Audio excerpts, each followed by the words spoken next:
Oh, I don't think that when you build up the hype, you build up the hype by, back then when our first place, we built up the hype by promoters.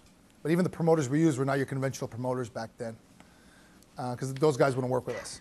They didn't really like Iranians back then. And the guy that brought me that deal, he was Persian, I was Persian. They thought it was going to be a big Persian club. There's nothing wrong with, but that wasn't the intention, and ultimately ended up not being. And the people that didn't work with us, ultimately, we bought their company.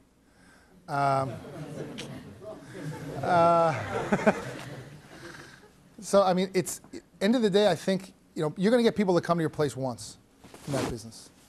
Getting them to come the second time is usually the challenge.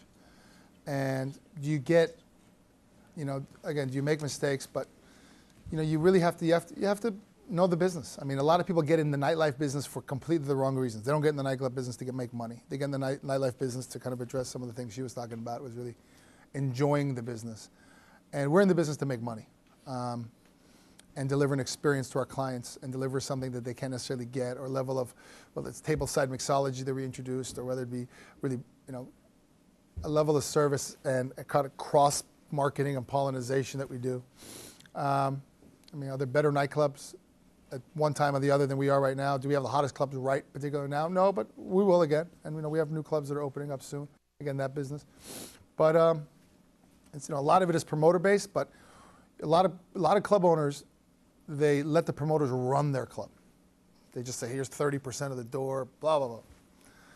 And, when we got in, here's this, here's that, do whatever you want to do. They just want to have one peak night so they can live off the other 4 or 5 nights.